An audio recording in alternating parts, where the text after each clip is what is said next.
Imagine करो कि आप एक अंधेरे रूम में किसी किडनैपर्स ने आपको बंद कर दिया और आपके हाथ बंधे हुए हैं। अब आपको पता है कि आपके साथ कुछ भी हो सकता है, लेकिन कुछ दिन बाद एक अजीब सी चीज़ होती है। अचानक से आप अपने किडनैपर्स को अप्रिशिएट करने लगते हो और धीरे धीरे आपको पता चलता है कि आप उन पर ट्रस्ट कर रहे हो। और फिर एक दिन आपको लगता है कि शायद आप उनसे प्यार करने लगे हो। तो ये कोई फिल्म नहीं है, ये एक ऐसी रियल लाइफ इंसिडेंट है जो आगे चलकर साइकोलॉजिकल टर्म्स बन जाती है, और इस साइकोलॉजिकल टर्म्स को कहते हैं द स्टॉकहोम सिंड्रोम। आज के वीडियो में हम बात करेंगे एक ऐसी साइकोलॉजिकल टर्म्स के बारे में जो इंसान के ब्रेन का सबसे डार्क फेस को दिखाता है। हम जानेंगे कि स्टॉकहोम सिंड्रोम क्यों, कैसे और क्या होता है, और दुनिया के सबसे शॉकिंग रियल लाइफ केसेस जहां विक्टिम्स अपने ही किडनैपर से अटैच हो जाते हैं। और हाँ, हो सकता है आपके आसपास भी कोई इस ट्रैप में हो, तो सतर्क करें और सावधान रहें।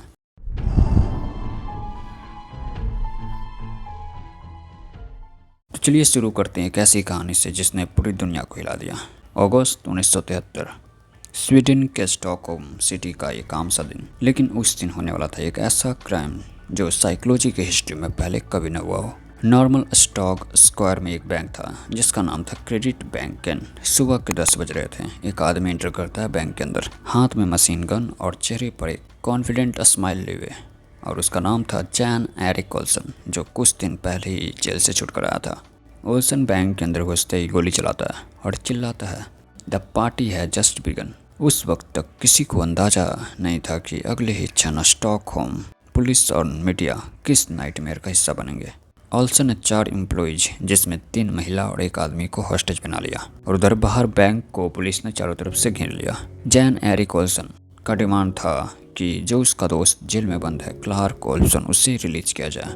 और यहाँ शुरू होता है वो साइकोलॉजिकल ड्रामा जिसे हम आज स्टॉकहोम सिंड्रोम या इंसिडेंट के नाम से जानते हैं।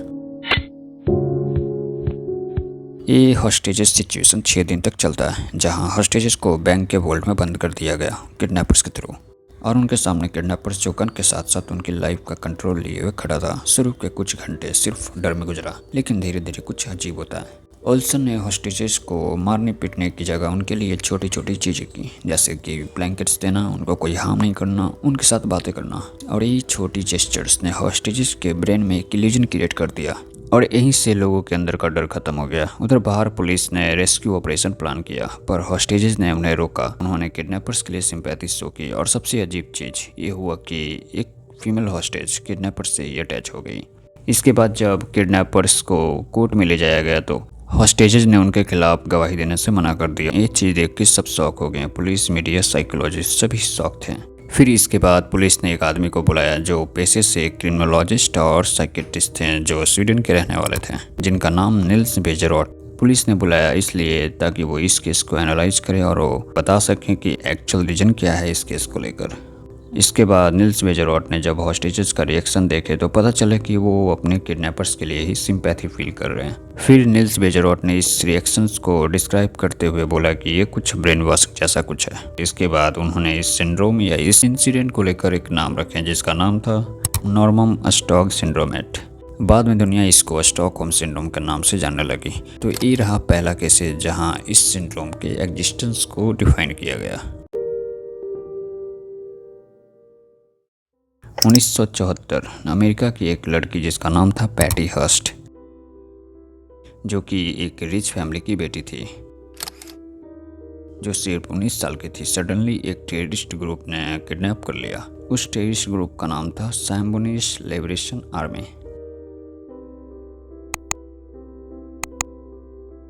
लेकिन कुछ दिन बाद वो कंफर्टेबल हो गई किडनैपर के साथ, और जब किडनैपिंग के बाद पैटी हर्स्ट किडनैपर के साथ रहने लगी तो स्टार्टिंग में वो डरी डरी सी रहती थी। फिर इसके बाद अप्रैल 1974 एक सीसीटीवी फुटेज आता है। पैटी एक बैंक रॉबरी कर रही होती है किडनैपर के साथ, वही किडनैपर जो उनको किडनैप किए थे, जिसमें वो गन लेकर खड़ी हुई होती हैं। और जब ये फुटेज वायरल होती है तो इस फुटेज को देखकर पूरा देश हैरान था, और सभी लोग पैटी हर्स्ट के बारे में बातें करने लगे और बोलने लगे कि क्या पैटी अपनी मर्जी से साथ गई हैं या दिमागी तौर पे मजबूर हो गई थी।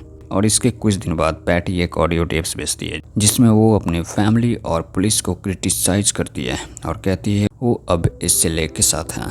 एक और साल बीत जाता है। पैटी और एसएलए एक शहर से दूसरे शहर भाग रहे होते हैं और एफबीआई भी उनके पीछे पड़े हुए होते हैं। फिर टाइम आता है सितंबर 1975, जिसमें पैटी एफबीआई के हाथों पकड़ी जाती है।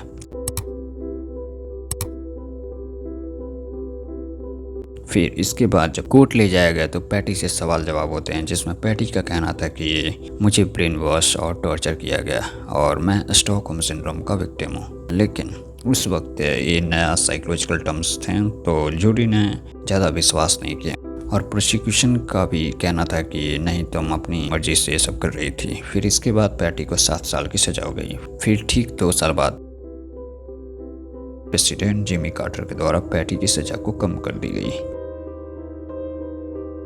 फिर जब प्रेसिडेंट बिल क्लिंटन आए तो पैटी हस्ट को माफ़ कर दिया जब ये प्रूफ हुआ कि पैटी अपनी मर्जी से एक्ट नहीं कर रही थी और पैटी हस्ट को रिलीज कर दिया गया।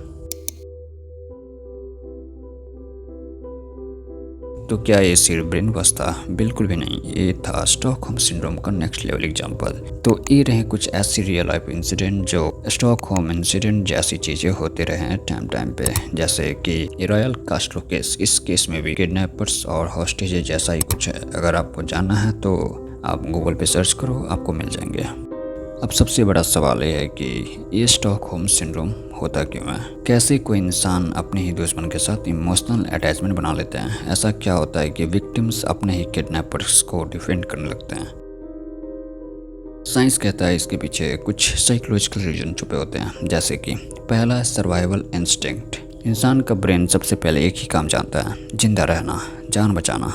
जब आपको लगता है कि आपकी ज़िंदगी किसी और के हाथ में है, तब ब्रेन एक डिफेंस मोड में आ जाता है। अगर वो दुश्मन कभी एक छोटी सी काइंडनेस दिखा दे तो ब्रेन कंफ्यूज हो जाता है। वो सोचता है अगर मैं इस इंसान के पास रहूँगा तो शायद ये मुझे कुछ नहीं करेगा। ये एक तरह से माइंड का शॉर्टकट है सर्वाइवल के लिए।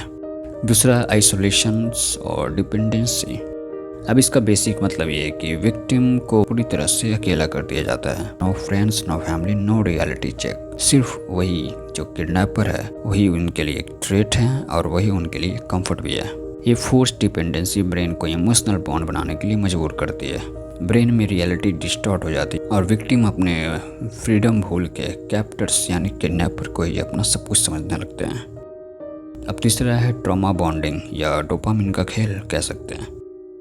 किडनैपर कभी टॉर्चर करता है, कभी एकदम अच्छा बिहेव करता है। ये पुश पुल साइकिल ब्रेन में डोपामिन रिलीज करती है। हर बार काइंडनेस मिलती है तो एक रिवार्ड मिलता है और यही रिवार्ड इमोशनल अटैचमेंट बनाता है। चौथा है अपीसमेंट थ्योरी। अब इसका मतलब क्या है? नए सर्च के अकॉर्डिंग ये बोला गया कि इस सिंड्रोम एक न्यूरोबायोलॉजिकली सर्वाइवल रिस्पॉन्स है। अपीसमेंट यानी अपनी किडनैपर्स को खुश करके जिंदा रहने की कोशिश करना। ये सबकॉन्शियस रिफ्लेक्स है जिससे विक्टिम्स अपने अटैकर को काम करता है ताकि वायलेंस कम हो या उन्हें कोई नुकसान न पहुंचाए। सो इंसान का दिमाग अल्टीमेट सर्वाइवर है। कभी कभी जिंदा रहने के लिए अपने दुश्मन को ही दुष्ट बनाने की मजबूरी हो जाती है और इसी वजह से ये सिंड्रोम एग्जिस्ट करता है। ये एक साइकोलॉजिकल ट्रिक है, एक दिमाग का ड्रामा जो इंसान को जीने के लिए मजबूर करता है, चाहे उसके लिए कुछ भी सेक्रीफाइस करना पड़े। अब आप सोचो, क्या ये सिर्फ किडनैपिंग तक लिमिटेड है? बिल्कुल नहीं। आज की दुनिया में भी स्टॉकहोम सिंड्रोम एग्जिस्ट करती है, जैसे कि टॉक्सिक रिलेशनशिप जहाँ पार्टनर अब्यूज करता है पर कभी फ्लावर्स लाता है तो कभी कुछ और। वर्क प्लेस जहाँ बॉस एक्सप्लॉइट करता है अपने एम्प्लॉयज को ही, पर कभी सैलरी बोनस देता है तो वही एम्प्लॉयज लॉयल बन जाता है उसी बॉस का। तो ये रहे ऐसे एग्जाम्पल्स जहाँ आज के टाइम में भी स्टॉकहोम सिंड्रोम जैसी चीज़ें एग्जिस्ट करती है। सो स्टॉकहोम सिंड्रोम सिर्फ एक साइकोलॉजिकल टर्म नहीं, ये एक रिमाइंडर है कि ह्यूमन ब्रेन का सर्वाइवल मैकेनिज्म कभी कभी हमें खुद के खिलाफ काम करने पर मजबूर कर देते हैं। ये हमें सिखाता है कि अवेयरनेस इज पावर। तो अगर आपको ये वीडियो अच्छी लगी हो तो बस मैं चाहता हूँ अच्छी रिस्पांस मिले और अब आपको पता है कि आपको क्या करना है अच्छी रिस्पांस करने के लिए।